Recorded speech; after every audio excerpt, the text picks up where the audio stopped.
Hello friends, it's Alexis and welcome to a very exciting vlog where I will be reading Jan Agaton's worst books.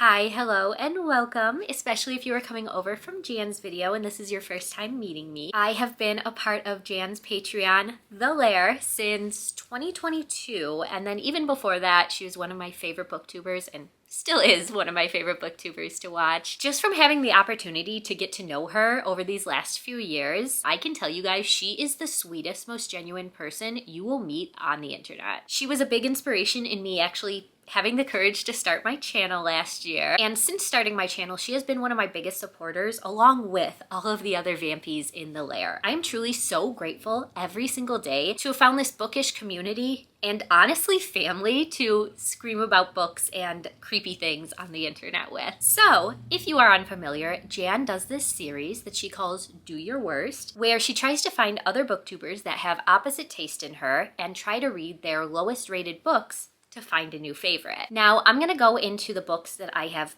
picked for this project, why I feel we are a good match for this, because I do think I've narrowed it down to things we tend to disagree on. In preparation for this video, I did my research and I have some theories. I think I have narrowed it down into certain subgenres where I feel like we disagree the most in our ratings, and this video is going to be testing those out. So first up, Jan and I are both horror girlies, but our taste in horror actually tends to be a lot different than you would think. Something I noticed when doing this research was Jan does not like horror books that have a little element of sci-fi in them, or if they include any sort of apocalypse or pandemic themes. So books in this category that we have had different opinions on are Station 11, The Cabin at the End of the World, Moon of the Crusted Snow, and Suffer the Children are all post-apocalyptic horror books that also have sci-fi elements in them that I really loved, but Jan did not. And then a book with these themes that she enjoyed, but I did not, is Your Shadow Half Remains. So to test out my theory, our first book of the TBR is going to be American Rapture by CJ Leede. I have been hesitant to read this because of Jan's review of it, but now seeing that we really do have different tastes in these kinds of books, I'm so excited for it. I love CJ Leede's writing. Out of everything on this list, I do believe this is the one that I think I will rate the highest. The only thing that's making me nervous is Jan's review does mention this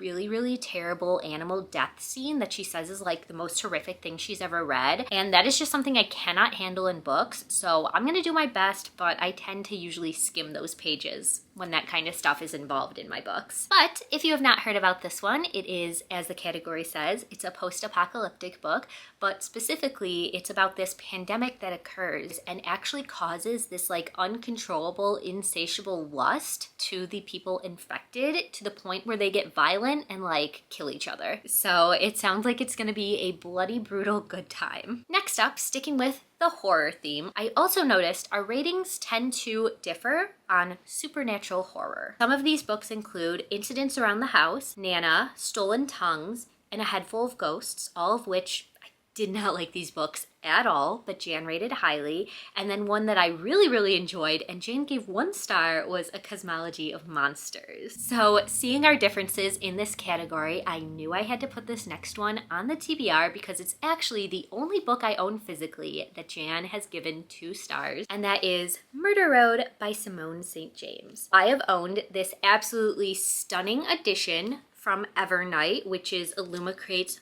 horror subscription box, for months now. When did this come out? I believe this came out last spring or summer, so we're going on a year I've had this book. And as obsessed with it as I am, I mean, look at the inside. It's like comic style illustrations. Gorgeous.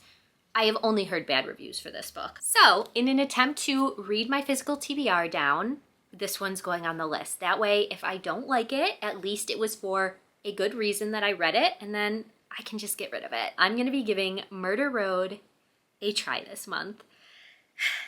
This is the complete opposite of that last book. I am not confident I'm gonna like this one. I think this is the book I'm gonna rate the lowest on the list if we're making predictions beforehand. So this one, if you haven't heard of it, is actually more of a thriller, but it does have supernatural horror elements in it, I think, from what I can tell from the synopsis. And it follows a couple as they are driving down a dark road one night and they come across a injured woman on the side of the road. They pick her up, they try to get her help, and I believe they end up getting like chased down by another car. So they wake up in the hospital the next day and the hitchhiker they picked up has died and they are now being blamed for the murder. So this book is all about them trying to clear their names and figure out who really did it. But knowing Simone St. James, a big theme of her books is ghosts and other supernatural elements, so I thought it was fitting to add into this category. This one could really go either way. I've really loved The Sundown Motel by her, but hated The Book of Cold Cases. So this might be the deciding factor on if I'm going to continue to pick up more books by her. And speaking of thrillers, that's going to lead us into our next category. This is something that I could not believe Jan and I have such opposite taste on. I was looking through Goodreads and I just could not believe that all of the thrillers Jan has rated highly, I have absolutely hated. Some of those include Rock, Paper, Scissors, The Paris Apartment, and A Flicker in the Dark, versus the thrillers that I absolutely loved and Jan hated, He Started It, and My Sister the Serial Killer. So it only felt right to put this next one on the TBR. This was actually a full moon book club pick for last year, 2024, that I didn't end up having time to read, which, if you didn't know, is Jan's monthly book club, where for every book she posts a spoiler-filled reading vlog, and in the case of this one, she ended up going on an entire rant review of how bad this book was. So that, of course, is going to be Someone in the Attic by Andrea Mara. This is another risky one. I might be setting myself up to fail with these, but I have to know what's so bad about this book. Jan is not the only one I've seen give this a low rating, and at this point, I'm just curious. I have to read it for myself and see if it really is that bad. This one is pretty self-explanatory by the title, but it follows a woman who believes someone is living in her attic and breaking into her house that way. It sounds really creepy and really interesting. I always find myself drawn to those true crime cases where this happens in real life and somebody finds out somebody has been living inside of their house and like coming down and stealing their food when they're not home. Like, absolutely terrifying. So I've just got to know what makes this book this bad that everybody has rated it low. And then after I finally read it, I can watch Jan's rant-filled vlog. So either way, it's gonna be a win for me. And last up, the subgenre that started it all, YA fantasy. Once again, we have some full moon book club picks from last year on this list. One day in Jan's Patreon Discord, we were discussing our ratings for past picks, and we noticed what a big difference her and I have, specifically Dragon Fruit, which I gave 4.5 stars, really liked this book. Jan rated it 2, and Bonesmith, which I believe Jan gave 5 stars, and I DNF'd it. So right there, I knew that I had to explore this more and see if we had any other differences, which of course we do. So for this category, I have decided to read A Magic Steeped in Poison by Judy I. Lin. Like, first of all, can we just take a moment for this cover? I would have never heard of this book if not for this research I was doing for this project. And I mean, based on the synopsis, I think I'm going to love this book. It sounds incredible and exactly like the kind of YA fantasy books that I enjoy. So this one follows Ning, who studies the art of tea making, and an accident involving some poison tea took the life of her mother and has left her sister extremely ill, and nobody has the antidote for it. This leads Ning to enter a competition to find the kingdom's best tea maker, because the winner of this will receive a favor from the princess, and this is Ning's only chance to save her sister's life. Like, a competition book, sisters, those are all of my favorite things in YA fantasy. I cannot wait for this one. That is going to be it for the official TBR, but if I have extra time, I do also have some potential shorty patorties on the list. That, of course, is a trademark Jan saying for a short book. She loves her short books, as do I, but I'm gonna keep these a secret right now and I will reveal them if we have time. But for now, I'm going to send you back in time to this morning when I started our first book, Someone in the Attic. 1 star. This book fucking sucked. Oh my god, this was awful. This was awful. Do not waste your fucking time on this book. Ended every Oh my chapter God. with like some dun dun dun moment that didn't hit. And it's like, again, why does that matter? Why to does it matter? Fucking someone in the attic. Don't call it someone in the attic. Say everyone in the neighborhood, because that's who we learned about.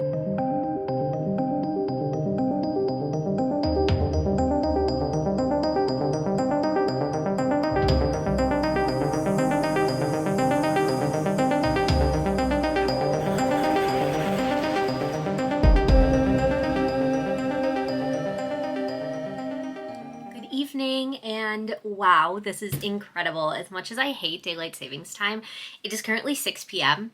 and it's still light out. Like, we have natural light right now. Incredible. So I have a very exciting update that I was able to listen to someone in the attic all day at work today. Like, I cannot tell you the last time I had a slow day at work where I was able to just do like easy tasks that allowed me to also listen to an audiobook. Incredible. I really hope this week keeps it up because I need a break after how busy last week was. But anyways, you're not here to hear about my workday. You're here to hear about this book. So yeah, I ended up making it to 50% of the audiobook. I am listening to this on Libby. I am at exactly the start of chapter 38, so technically 49% of the way through, but close enough. Very proud of myself for being able to listen to that much in basically one sitting. We're 4.5 hours in, so a pretty short audiobook, honestly, which is what I prefer in my thrillers. Like, thrillers should definitely be books that you can read in one sitting, that you want to because you don't want to put it down and you're interested, which so far, that is the experience I'm having with this. Like, I wouldn't say this is the most thrilling or exciting book I've ever read. Like, nothing too wild has happened yet, but I'm intrigued enough to keep listening. So just like the synopsis says, this one is about a woman who finds a video online of somebody in her house coming out of her attic. So we are getting to know the family. It's this woman, it's a weird situation. So she is a single mother, but her ex-husband basically lives like next door to her, and they trade off like every other week. They like stay in the main house to take care of the kids. So they're both very involved in the parenting. So our main character is a mother, and her teenage daughter is actually the one to show her this TikTok video of, it was filmed inside of their house, is what it looks like, which I didn't expect that. Like, I very much expected it was going to be the mother who finds the videos. So just knowing that these children are involved, this teenage girl, and then her son's a little bit younger. I want to say he's probably like 8 or 9. He's definitely more freaked out by what's going on than the teenager is. It just makes it scarier to me to like know that the kids are aware of this. If I had kids, I would not want them to know about this. Anyways, the daughter sees the TikTok, and almost immediately after they view it, they try to message the person who posted it, and the account's deleted. So they're like, okay, like, you know, maybe it was filmed before we moved in. Maybe it was the old person who lived here, whatever. Then another video pops up like the next day or something, and it's a different video. Like, you can tell it wasn't shot in like the same day or whatever, like the angles are different.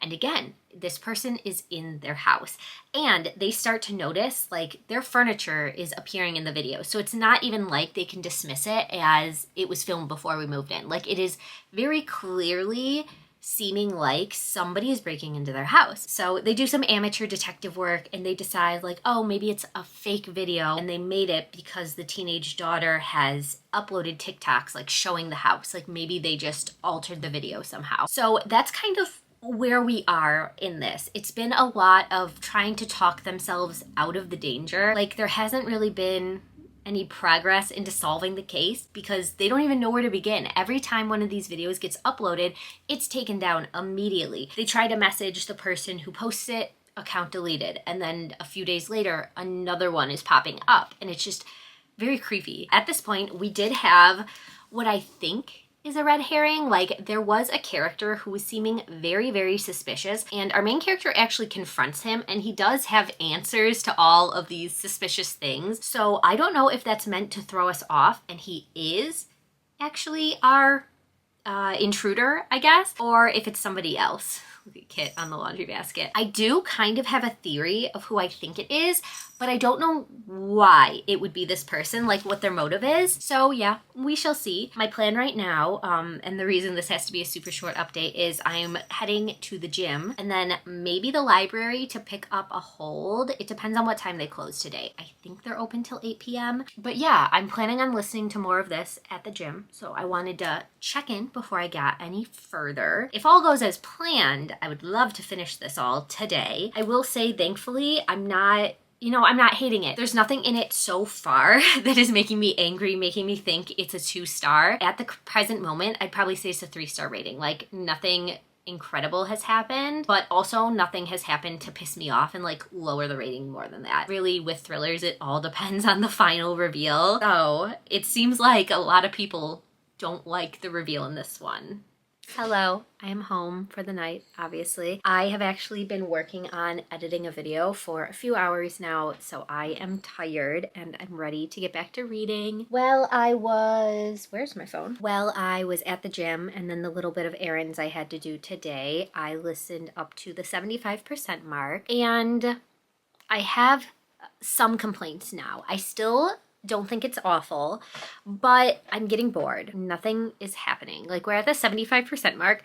Something should have happened. Nothing's happening. This is definitely a very, very slow, like, domestic thriller. We're really just finding out, like, this family's dirty secrets, but not even their secrets. We're just getting, like, teased that they're hiding things. There's kind of two mysteries going on. There's something that the mother is hiding that happened in her past. We actually find out that she had a connection to the first woman that dies in this story. She knew her. So it's looking more and more likely that she's being targeted on purpose. It's not just like a random break-in, and it seems like it might be somebody from her past coming back to punish her for what she did. We haven't heard exactly what she did yet. It's very much just hinted at. And then there's also this like B plot of the daughter did something, and that's why they had to move to Ireland, because at the beginning of the story they move into this new house, and we're uncovering more about like what the daughter did. And again, it seems like she did something really bad that forced them to move, I think, to an entirely different country, but we're not getting like what actually happened. And at the 75% mark, I feel like we should already kind of know what's going on and like possibly have one of the twists revealed, like, you know, depending on how many twists you're gonna have in a thriller. I did just leave off on a little bit of a cliffhanger because another video was just made, so I think we might finally be getting somewhere. But yeah, at this point, we haven't really had any like good evidence of who it could be or like the reason why. So we'll see if this last 25% can turn it around. I'm back and I have finished.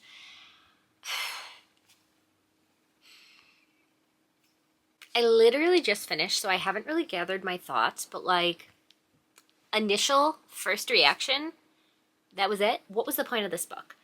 I don't have like a burning hatred for it the way I thought I might. Nothing really like made me angry about it. It was just kind of like anticlimactic, boring. Nothing really happened until the very end. And then like, it's one of those thrillers where it doesn't like give you enough hints to be able to figure out who it was. Like, it was very out of nowhere, it felt like. So I think I'm gonna go with a 2.5-star rating, which is higher than what Jan rated it, but it's not a good rating. So I think I would end up having to say that I did not like this book. It honestly kind of felt like a waste of time reading it, but what I have been waiting for, and I'm very excited to be able to do now, is to actually watch Jan's spoiler-filled reading vlog for this and see if she can change my opinion and make me dislike this anymore. So I figured we would do that together and kind of see what her thoughts were on the book and if anything lines up for us. What's up, it's Jan! Joey! This is gonna be my dedicated reading vlog. Spoiler filled! Oh, We're gonna spoil the fuck out of it. wow, that's And the you. first minute. Now I have to bleep that. Oh. For my October full moon book club pick, which is Someone in the Attic by Andrea Mara. We learn about a bunch of different characters. I think there's a little bit too many characters. Yeah, Isla and... Donna, who died Donna, also, but we yeah. don't know how, right? You know, if we do, we missed it. But I don't think they said talked about it yet. And then we have Chris, who's Julia's ex. Julia, I don't know. I can't keep track. There was so much information at once. Yeah. And I feel like, I don't know, is it going to be important that we know all these people's career paths and industries they work for? But we'll see. And then there's this Alistair dude. Where did he come from? Okay, so already I'm agreeing with what she said. There were so many characters. I thought it was me not paying attention because, like, you know, sometimes I zone out. But hearing that they also couldn't keep the characters straight, like, that makes me feel better that it was the book's fault and not mine. It's kind of boring. Yeah, I mean, not much is going on. There's been, what, 2 or 3 new videos that keep getting deleted. Why is it like just a cycle? I hate books like this that are like cyclic. I hate that it keeps just doing the same thing over and over. Okay, yeah. It was very repetitive, very cyclic, the same thing happening over and over again. There would be a new video and then it would get deleted, and then it would be another new video and it'd get deleted. And like, that's what I mean. Like, nothing was happening the entire book. I don't know. I'm kind of bored. I'm probably unhauling this afterward. Yeah, so far I'm kind of disappointed. I mean, who knows? It might get better. It might get better. I wanted to, like, witness some fucking creepy shit coming out of the attic. Okay, yes, exactly what Joey just said. I wanted something creepy. Like, I wanted a creepy man coming out of the attic, like, looking at them through the vents, like they keep talking about. Like, there was nothing creepy about this. And if you're gonna have a premise about somebody being up in your attic, like, come on, give us something to work with. 1 star. This book fucking sucked. Okay. It went nowhere. Everything else about the reveals and stuff was so dumb. This is like the epitome of the kitchen sink. I don't recommend. I'm so sorry for putting you all through this if you read it for Full Moon Book Club this month. Why didn't they just set up cameras in their own fucking house? Seriously, they were so skeptical about somebody being in the attic. And this whole thing is about this hidden camera thing. And then Julia was like, yeah, I found this camera. And someone, I forgot who, was like, do you think there are other cameras? She's like, oh, I never thought about that. How do you not look? If I saw one camera, I'd be like, okay, there's gonna be more. We gotta check everywhere. That's just common fucking sense. Julia, Okay. count your days, Julia.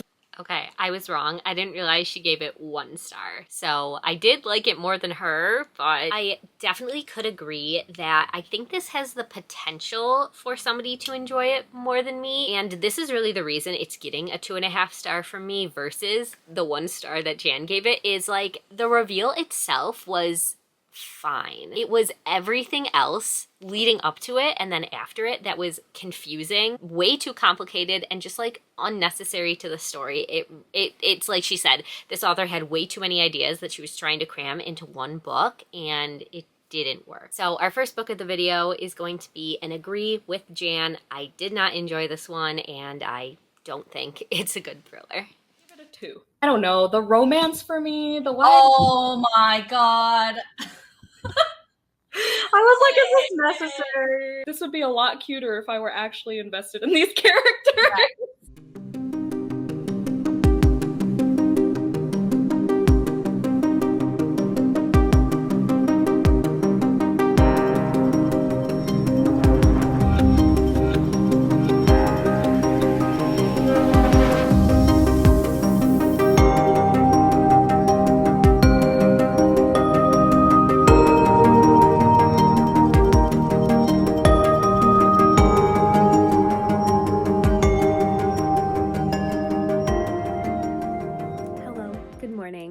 I'm using a big stack of pillows to prop up my phone to film because I have not gotten out of bed yet, and I'm too lazy to go get my camera. So this is what we're doing. I have just been in bed this morning reading our next book, A Magic Steeped in Poison by Judy Eilen. And something I forgot to mention is, the thing about Jan is she's a crazy person who likes to wake up really, really early to be productive. Like, I respect it, but it couldn't be me because I value my sleep over everything else. I'm such a sleepy girl, but I figured I would give it a try this week for this vlog. I am taking baby steps in this. Today I woke up an hour earlier, 8 a.m. and I'm used to. You definitely see the benefit of getting up early to get some reading time in. It was very relaxing.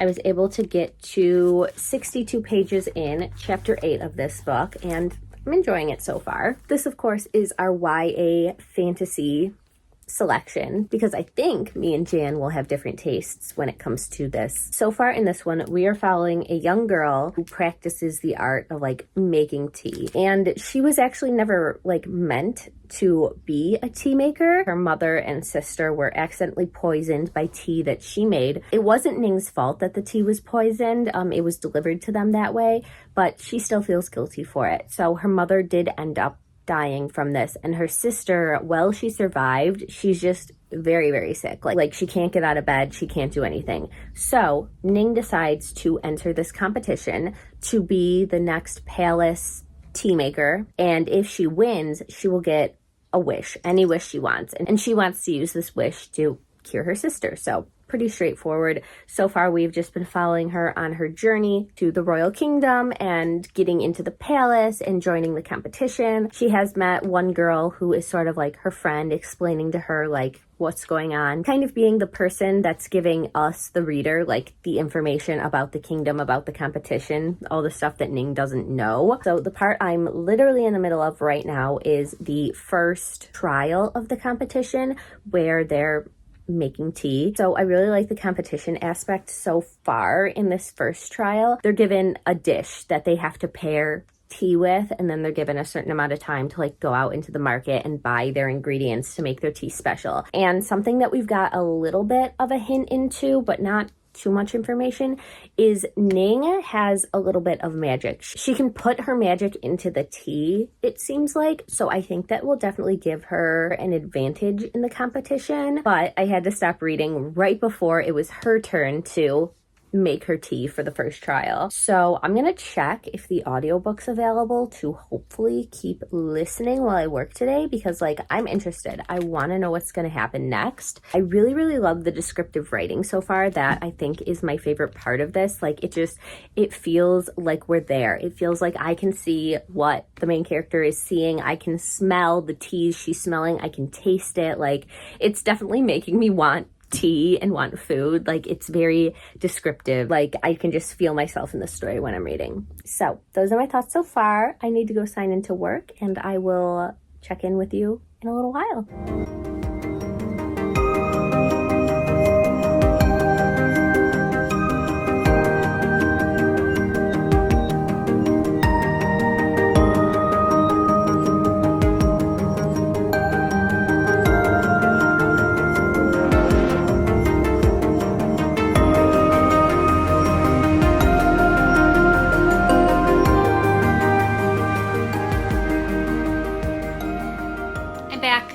Been listening to A Magic Steeped in Poison all day. I was lucky enough that this was available from my library on Libby, so I got the audiobook and I've made it to 70%. Yeah, I'm liking it. It's a pretty solid book.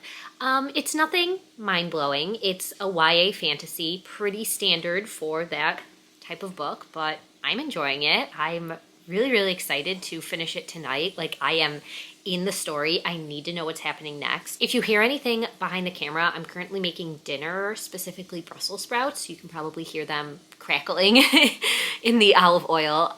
So sorry. Maybe I should switch sides of the table. Let me do that. Okay, hopefully that's a little better and you don't hear the food cooking so loud right in your ear. But yeah, like I was saying, I'm really liking this one so far.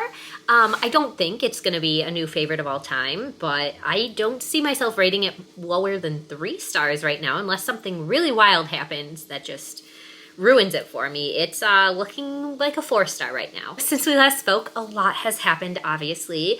We got introduced to our love interest, which a lot of the negative reviews I was reading for this one was that it felt too insta-lovey, and I did not get that at all. Like, I felt like it was a really good natural progression of them getting to know each other, and they didn't even kiss until the 50% mark.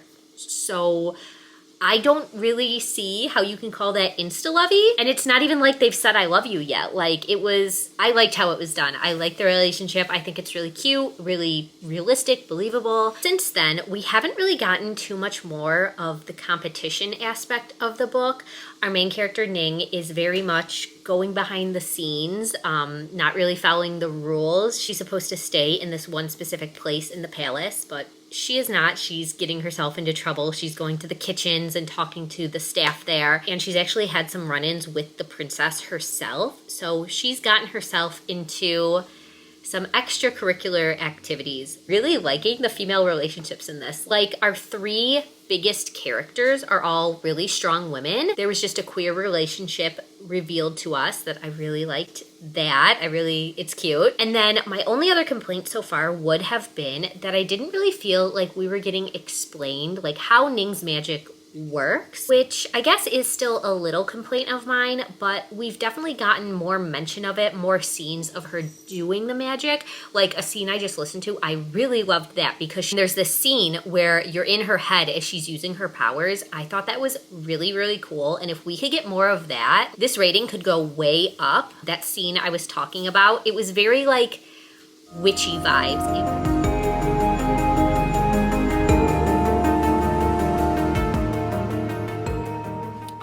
Oh my god, wait, what?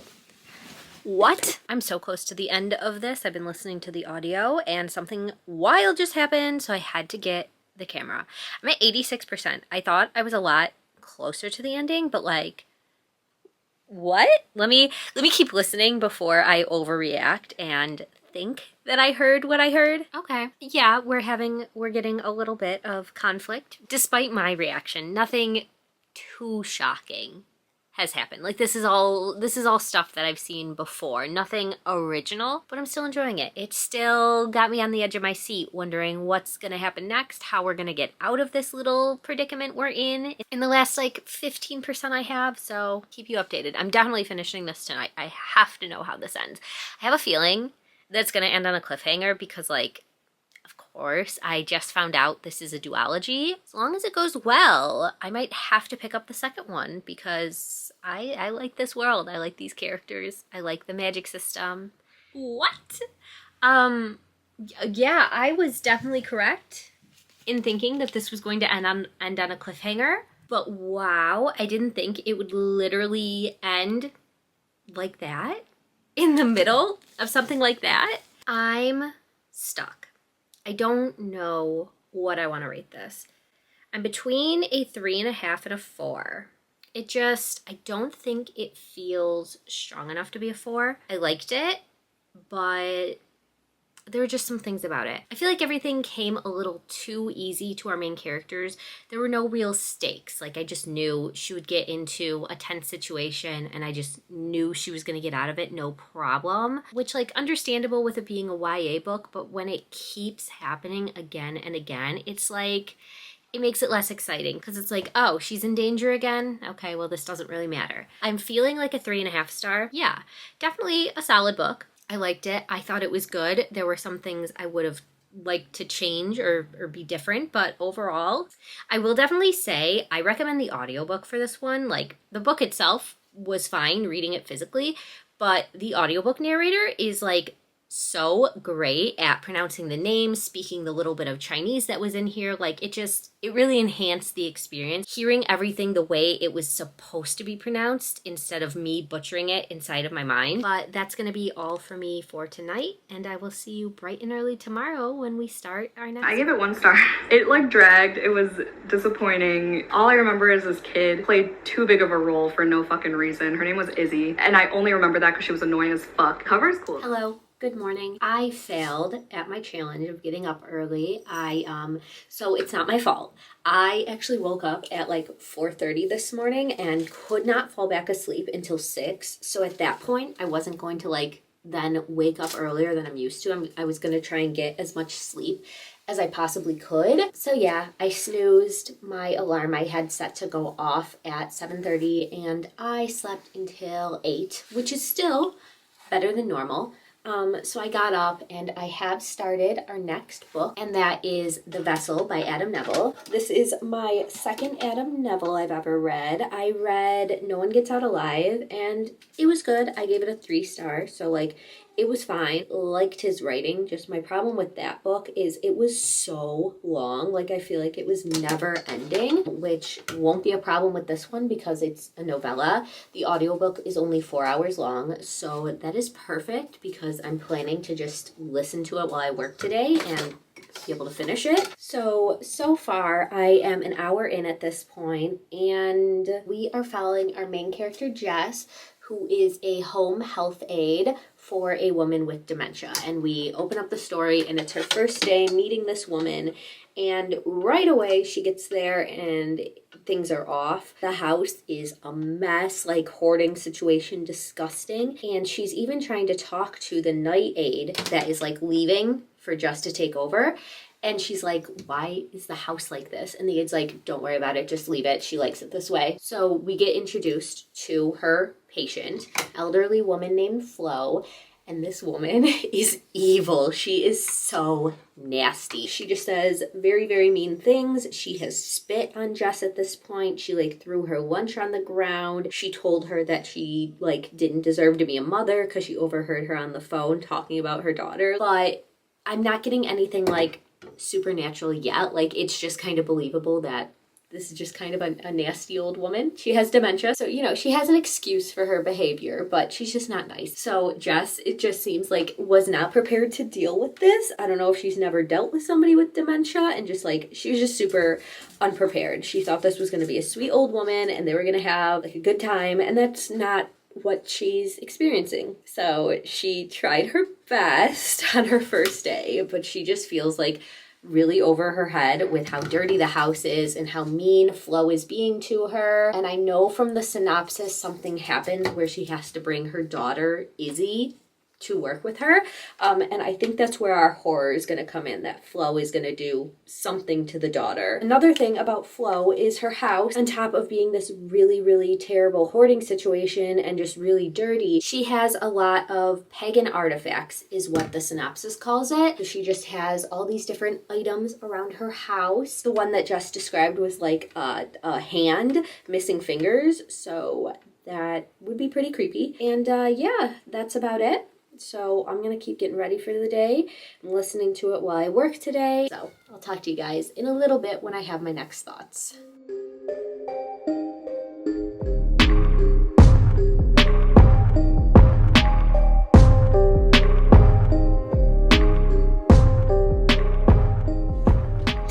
I just have to show you guys, Dan had a half day at work, so he picked me up coffee on his way home. This is supposed to be an iced latte. This is literally just the color of oat milk. It does not taste like there's any espresso in it at all. Like, I'm drinking a cup of oat milk. So yeah, I'm gonna go make my own espresso to add to this. But I just thought this was so funny. I have never had a coffee this color before. Hello, I'm back again with another update. Ignore my laundry basket. I was taking a break to fold laundry while listening to my audiobook, and I have just made it to the 50% mark. It's fine so far. With a book this short, especially a horror book, I would expect something horrific to have happened. So far, nothing yet. Jess had to switch shifts with the overnight aide, and she ended up having to sleep over and, you know, be there for Flo overnight, and she didn't have a babysitter, so she did have to bring her daughter Izzy. And that's where I thought we were gonna get our creepy stuff. And yeah, nothing has happened so far. So they had their sleepover, and actually it was a pretty cute interaction. Right away, Flo like opened up, came out of her shell, was being like an actual nice person to Izzy. She was smiling, she was talking to her, she was holding her hand. Like, if I didn't know this is a horror book, like, that would have been a really sweet part.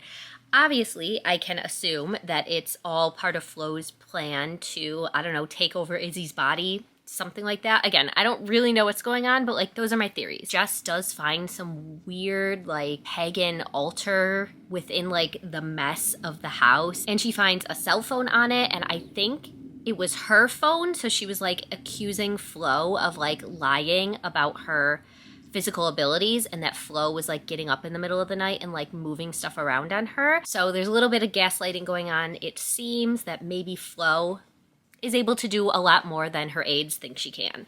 Or maybe it was demons. I don't know yet. And in Izzy's chapters, she is just getting relentlessly bullied at school, and she just did something that she shouldn't know how to do. It feels like maybe Flo had an influence over her.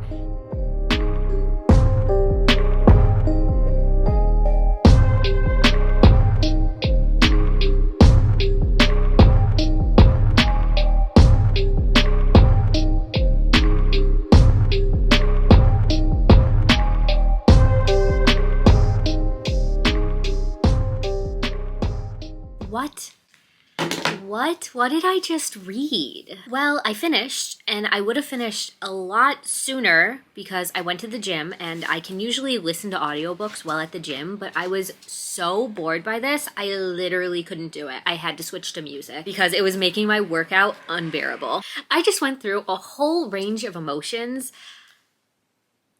So I went from really, really hating what was happening to being intrigued and interested to going back to just being confused and kind of angry. That book had really bad pacing.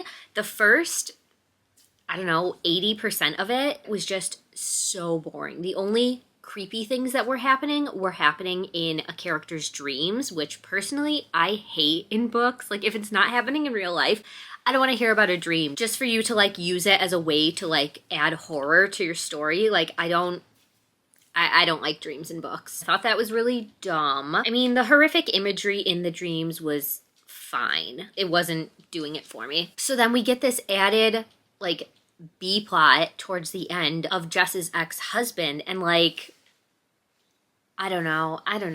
And I had to look it up on Reddit, like the ending explained, because I was so confused. Hearing it explained, I like the premise of the story. I just don't like how it was executed. Like, if you had given me this story but written by a different author and the pacing was fixed, like, I think I could have loved this. Even for a minute at the end, I was like almost into it, but like it just didn't do enough. It didn't develop it enough. Can rate it at 1 star. I'm thinking with this one, we will agree. I didn't hate it enough to rate it a 1 star, but I gave this 1 star. I just wasn't into it. There was some good like spider horror to it, which I was into, but I'm not a monster romance girly. I was expecting a horror novella. I like the spider imagery, but other than that, I didn't really care, and I just wanted to be done with it. All right, we are back at it again. See what I did there? To start our next book. And that is going to be But Not Too Bold by, and I hope I'm not pronouncing this horribly wrong, Ache Pueo. So this is a little bit of a risky choice because I don't know if you can see this gigantic spider on the cover, but there are few things in this world that I am scared of more than spiders. So why am I reading this book? I don't know. I like to torture myself, I guess. But besides that, it sounds really, really beautiful. It is about a woman named Dahlia, and she has just become the new keeper of the keys to the lady of the capricious house, Anatima. And Anatima is an enormous humanoid spider with a taste for laudanum and human brides. And she actually just ate the last keeper of the keys that Dahlia has now taken the position for. Dahlia is just trying to survive her role while also trying to unravel the crime that led to her predecessor's execution. But there's a gaping hole in Dahlia's plan that she refuses to see.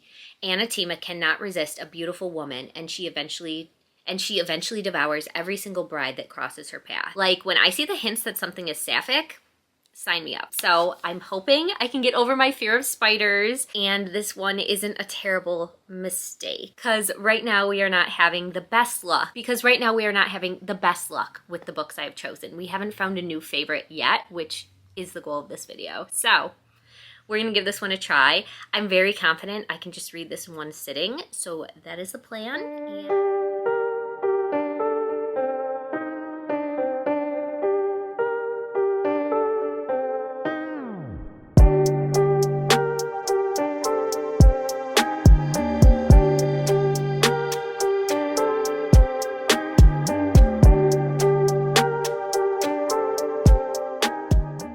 Only 6 pages in and a lot of mention of spiders so far, so it's not bugging me yet. Tarantulas, well, I don't like them.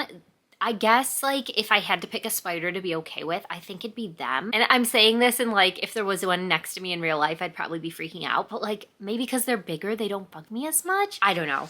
I'm not being held accountable for my answers here. Okay, so we're getting to know the house, and Dahlia is explaining kind of what's special about this house as she makes her way up to the 3rd floor to become the new keeper of the keys and take care of Anatima, the spider lady. So she mentions that the special thing about this house is the abundance of poppies and tarantulas.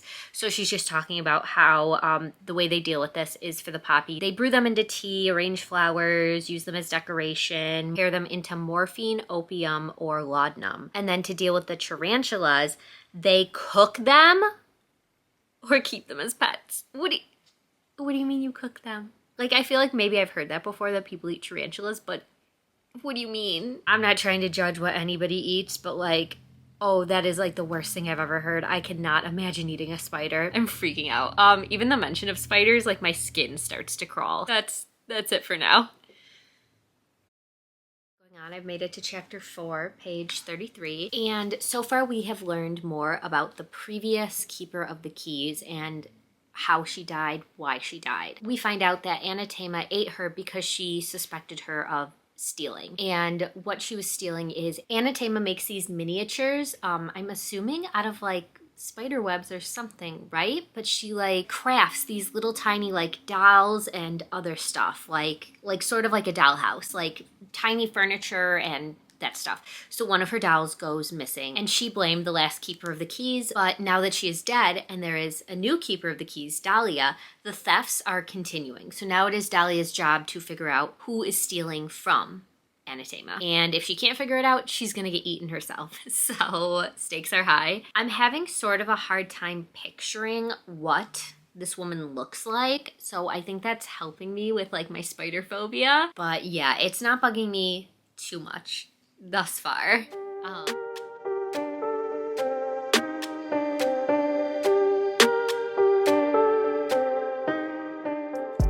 But like, why is this sort of a cute love story? Am I crazy?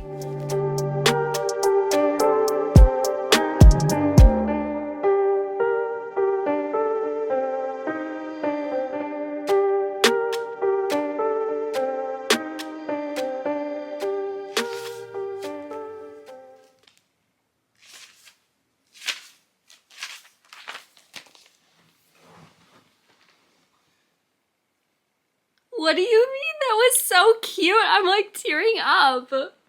Not exactly what I was expecting. I thought this was going to be a horror story. Okay, yeah, if I read the back, monster romance, that makes more sense now. This was so cute. Oh my god, I love this. I think it feels like a 4-star. It didn't have the 5-star feeling. It was very short, so it's hard to really be 5 stars when you're this short of a story. And there were just some things that were a little hard for me to understand. I still had some questions, some descriptions I was kind of confused about. But overall, I really love the interactions and conversations. Like, I did not expect it to get that deep and really discuss both of these women's loneliness and just wanting to be loved. I'm so happy. We finally, so unexpectedly, because Spider Book. It's just messy. Okay, it's just so messy. I liked learning about some of the characters, like backstories and stuff, but by the end of the book, I was just like, I'm not into this, and I really don't care about the case anymore.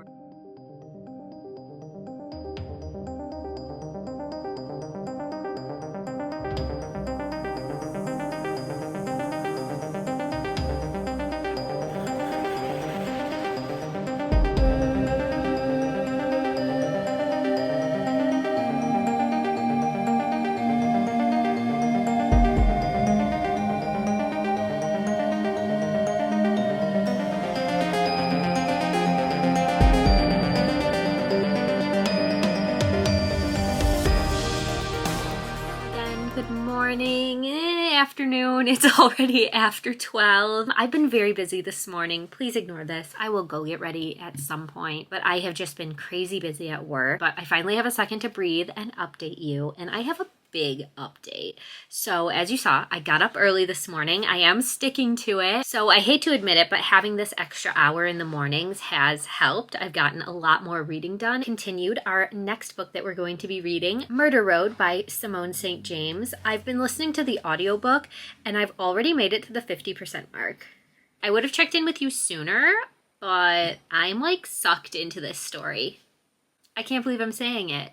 I know everybody that's read this absolutely hated it. I did not have high expectations going in, but I am so pleasantly surprised right now. Like, it's been pretty good. It's keeping my attention. It's making me want to continue reading to know what's going to happen next. I did start reading it physically last night before bed, and like I did not want to go to sleep because the action starts from like the very beginning. We start out and we have this young couple named April and Eddie, I think the guy's name is. Hopefully I've got that right. I don't have the book next to me to check.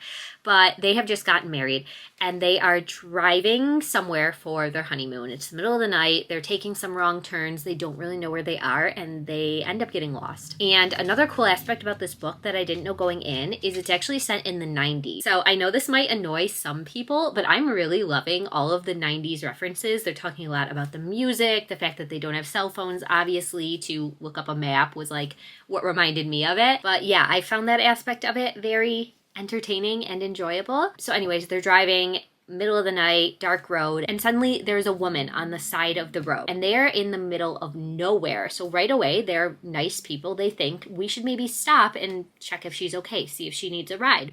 So they pull over, they get her into the car with some convincing. She's a little hesitant, and they start talking to her and they realize something's wrong. So our female main character, April, I think she must end up like climbing in the back seat with the hitchhiker girl, and she realizes she's bleeding because she has like a ton of stab wounds in her stomach. So they rush her off to the hospital, and unfortunately she ends up dying. But if that's not bad enough to be like on the way to celebrate your honeymoon and going through this horrible traumatic thing, they are now being accused of the murder of this girl, which at first I was like, this is so ridiculous, this would never happen. But we sort of learn more about what's going on in this town, and that this isn't the first murder to occur in the middle of the night on this dark road like this.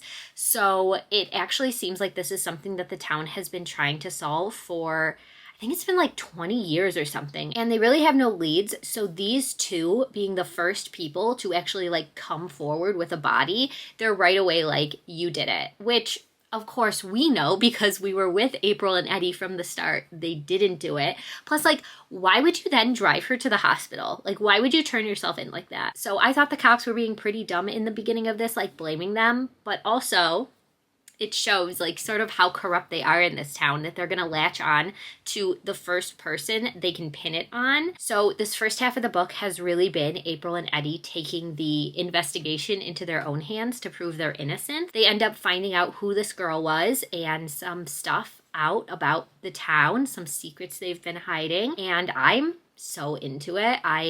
I'm liking it a lot. And then another really great aspect that I feel like Simone St. James usually has in her books is there's a little bit of paranormal stuff going on. So I don't think this is just going to be like a simple like whodunit murder case.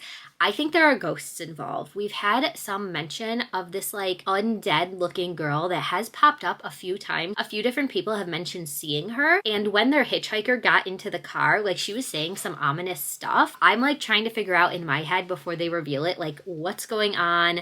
Why are people on this road dying, and who the real murderer is, and like what's the motive behind it? Of course, with thrillers, it really is the ending that makes it or breaks it for me. Like if the twist at the end ends up making me mad or is like really stupid, it could bring the rating for this down a lot. So I'm not gonna set any expectations or make any predictions until we get there, but I'm just saying 50%, it's looking good.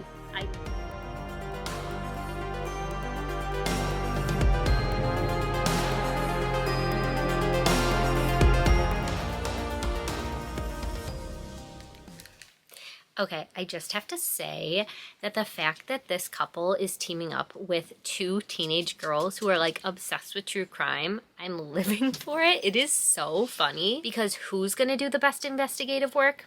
A teenage girl, that's who. They had to deliver a secret message to the couple for evidence that they found, so they did it with a 17 magazine. I'm loving the callbacks. I was born in 95, so I don't remember the 90s too much, but like early 2000s, I read so many issues of 17.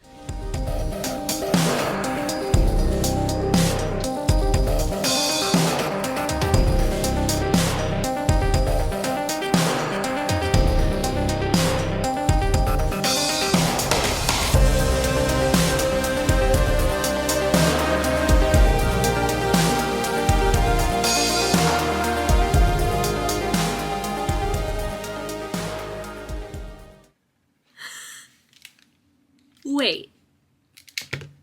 I mean, they alluded to this, so it's not that much of a surprise, but I didn't think it was going to really happen. I didn't think this was going to be a reveal. I think what April and Eddie did to get this evidence, a little unbelievable. Like, up until this point, the story has been believable enough, if you believe in ghosts and all that. But the fact that these two random citizens are just this comfortable with committing a crime like this. So I guess this is my first point where I'm kind of questioning the author, being like, really, this is how you're going to reveal this? But the reveal itself, I'm fine with. I'm very close to the end. I am at 90%. So like, we're there. And I'm still enjoying it. So this must have like a last minute twist that people hate, because like right now, why do people not like this? It's just like a standard thriller.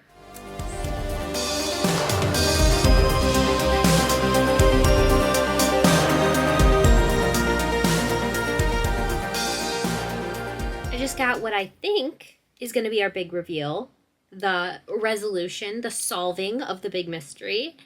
And I like it. I'm like scared. Like, what else is going to come? What else is there? Turning so the light is a little bit better and not so much behind my face. Finished. I liked it? Question mark? Why don't people like this? I'm going to have to look up what Jan said about it because, like, why don't people like this? It was a very standard thriller. It kept me engaged. I was interested. I like the paranormal aspect. That's just something I love about Simone St. James's books, is her, like, ability to weave a ghost story into a realistic case. I liked the ending. I like the sort of justice being served. I don't know. I'm happy. Like, did we read the same book? I don't think it was a 5-star. I don't think it was the best thriller I've ever read, but I think I'm gonna go with a 4-star rating. Literally, has anybody, am I the only person that likes this book? Are people being too harsh? Like, I thought it was fine. More than fine. I thought it was good. I thought it was really, really good. A solid thriller. I did not guess what was going on, but all of the hints were there. It makes sense. I don't know. That's kind of all I have to say. It wasn't good enough for me to, like, rant about how much I loved it, and it wasn't bad enough for me to rant about how bad it was. Like, I don't know. I'm pleasantly happy. But yeah, okay. Another win for me. Another book I really enjoyed. And I have the highest hopes about our next one that we are starting that I'm gonna go do in just a minute. I think this is going to be a favorite. I think this is going to be the 5-star of the video. So I'm very excited to be moving on to our last. Heartbreaking. It actually was almost my worst book of the month, which is so fucking sad. American Rapture by CJ Lead. I gave it 2 stars. I am so fucking sad. It gives like apocalyptic vibes throughout the whole book, and I am just not a fan of that. There was a lot of meandering that took me weeks to read. I lost track of how many vlogs I had this book in, and I was getting sick of it. Also, trigger warning for the worst animal death I've ever read about.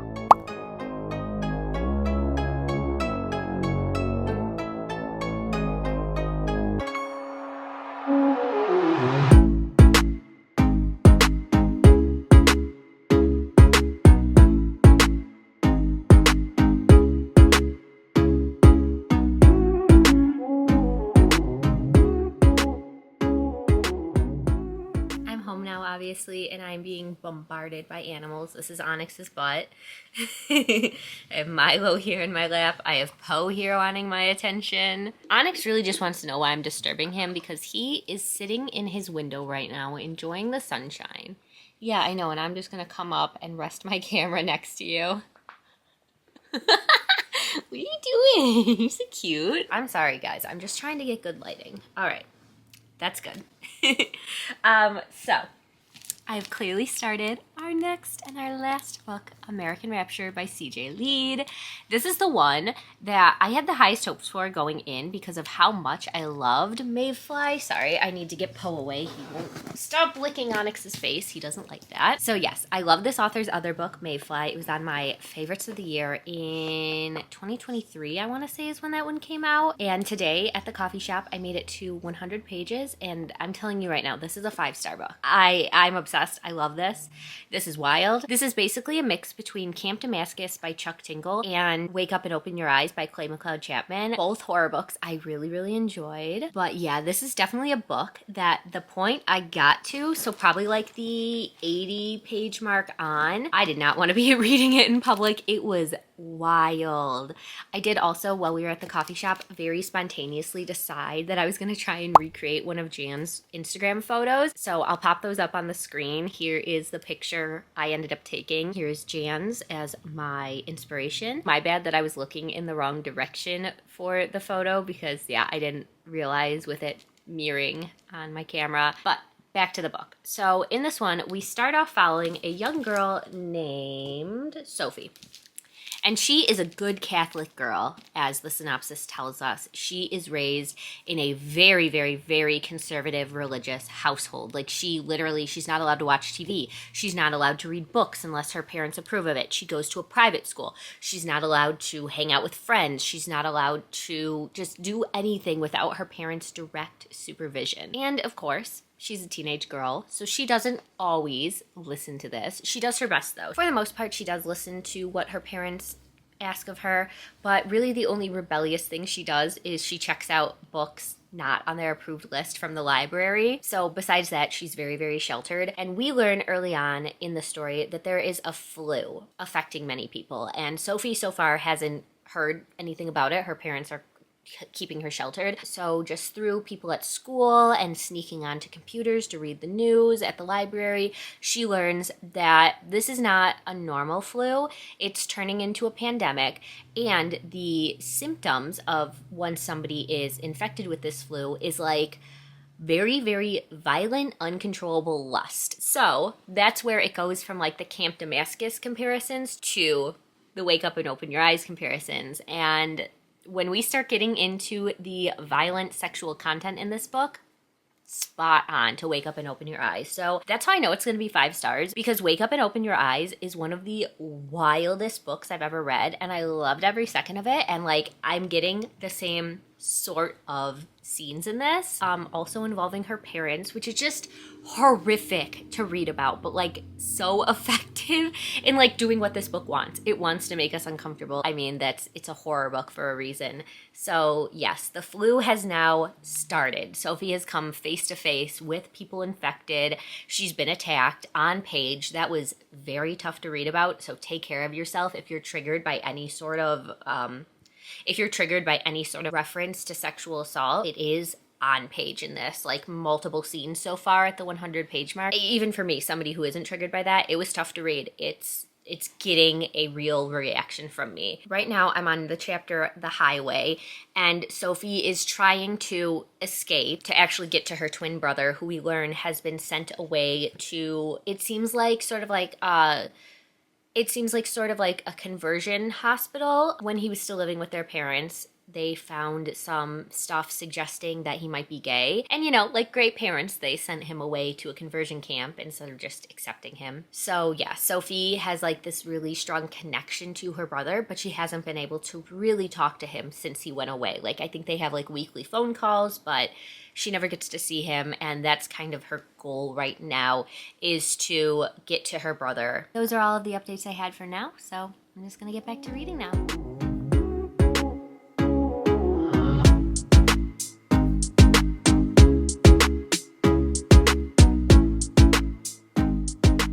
I've just made it to about the 200 page mark. I'm at 208. No chapter numbers, but the chapter title is Dawn. I'm also painting my nails right now. I decided to start filming a clip when I had literally done one nail. So I'm gonna keep doing that while we talk. I am getting ready to film my April reading journal setup, which will definitely be up before this video, so I will link it below in case you missed it. So the last 100 pages were definitely slower than the first 100. I got a little bored, a little sleepy, but I'm still enjoying the book. It's just like when you have a beginning that was so action-packed and her like trying to escape for her life, you can't really keep that momentum up the entire story. So I feel like it was a lot of setup. It was her teaming up with this cop that she ends up meeting at like a highway checkpoint, and they are now traveling together trying to find a safe space. The point I'm at now, they've kind of gotten to like sort of like a refugee camp. They have this area set up for people who are not infected to like get vaccinated and to just have a safe place to stay. So she gets there, she ends up getting reunited with the boy from her school in the beginning chapters. So yeah, I think it's definitely setting us up for like the rest of the story to come. But yeah, the last 100 pages was just her traveling. They went to a few different houses to get some supplies. We obtained a dog character, which I'm assuming is the infamous dog death, which is kind of like all I've heard about this book, is that it has the most horrific scene of a dog dying. So I'm very worried about that. Like, if it was just a random dog, like, it would still be really hard to read. But now that like I have feelings, I care for this dog that they've picked up. His name is Barghest. And the way the audiobook narrator says it, because I was reading physically and then I switched to audio so I could do my nails, It sounds like she's saying Marcus. So I keep being like, wait, who's Marcus? And then I realize she's talking about the dog. But besides that, we did get a few scenes with the zombie-like creatures. So that was fun, horrific. The one that I just listened to in the last chapter, bad, very difficult to read. So I know it's weird to be like, oh, I'm enjoying this really traumatic book, but I am. I'm liking the story. I like the characters. I'm gonna do a second coat on my nails and then get set up to do my journal video. I don't have to talk through filming that while I draw, so I'm gonna keep listening to the audio, and I guess I'll talk to you in a little while to let you know more of my thoughts.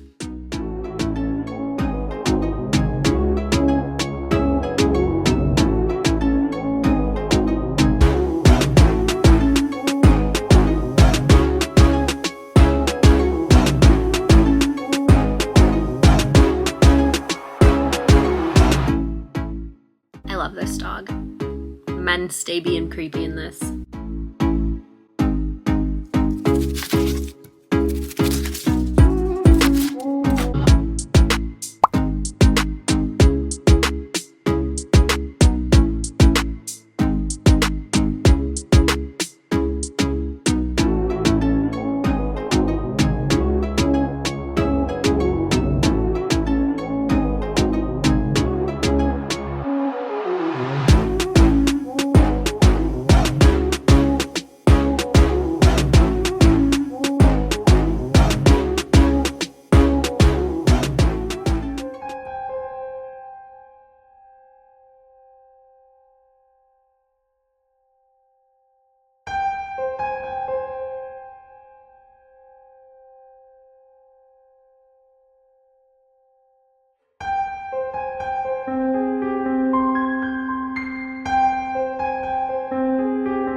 And we're back. So I made the huge mistake of accidentally filming my outro and my final review of American Rapture in slow motion. Love that so much for me. I don't know who designed this camera and put the slow motion button where it is because I hit it way too often and I don't even realize, but here I am back to give you my final thoughts and to wrap up this vlog. So my final rating for American Rapture is going to be 5 stars. I love this book so much. Oh my god. This is like contender for best book of the year. I'm obsessed with this book. It was everything. It was terrible and painful, especially that last chapter you watched me read, but I love this book. I'm obsessed with it. It is exactly my kind of in-your-face, pushing the envelope, disgusting horror. I am just so happy to be alive at a time that CJ Lead exists and is writing these books. So yeah, the last thing you would have seen was me absolutely bawling my eyes out at the chapter, which it was not just the dog death that made that chapter as brutal as it was everything. That was one of the most heartbreaking chapters in a book I have ever read. But honestly, if you can get that sort of reaction out of me, like over characters, 5-star book. I love a book that makes me feel things. And that's exactly what this one did. So with that being our last book, we can finally close this thing out. And in true Jan fashion, I thought I would wrap this up by doing the reread, rewrite, burn tag. This, of course, is how she does her monthly wrap-ups every month. It is based on the game Fuck, Marry, Kill that I'm sure everybody is familiar with, but make it bookish. So because we ended up reading 6 books in this video, that is the perfect number to play this game. We're going to have 2 books that I'm going to deem worthy of rereading, 2 that I would rewrite, and 2 that I would burn. Starting out with our 2 that I would reread, Number one absolutely has to be American Rapture. No surprise there. Love that book. Going on favorites of the year. 5 stars. And then for our second one, I have to go with But Not Too Bold by Ache Pueo. I just am blown away by how much I love this one. I just can't stop thinking about the monster romance. Like, apparently I need to read more of them because it was such a good time. I will definitely be looking out for more from this author in the future because just the way she can write a sapphic relationship is chef's kiss. Moving on to the 2 books that I would rewrite. So these are books that I enjoyed, but I could have enjoyed them more with a little bit of reworking. These are gonna have to be Murder Road by Simone St. James and A Magic Steeped in Poison by Judy Eilen. I think what I learned from both of these books is I'm going to give these authors another try, which finally brings us to the books I would burn. This is purely theoretical for the purposes of this game. I have never, nor will I ever, burn an actual book. But of course, that leaves us with our 2 worst books of the video,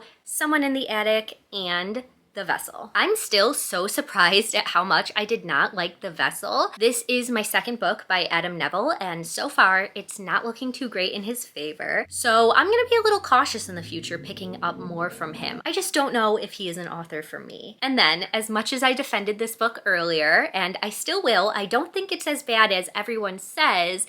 It is one of the lower rated books of the video, so unfortunately, Someone in the Attic will be getting burned. I'm not swearing off this author completely. I think she does have potential. She just needs to maybe edit her books a little more, include fewer characters, and maybe come up with a little bit more of an original twist for the end. But that is going to be all, friends, in honor of Jan. Our emoji of the video has to be a bat, obviously. And please let me know if you've read any of these books and what you thought of them. So as always, friends, I hope you read a good book today, and I will see you soon in my next one.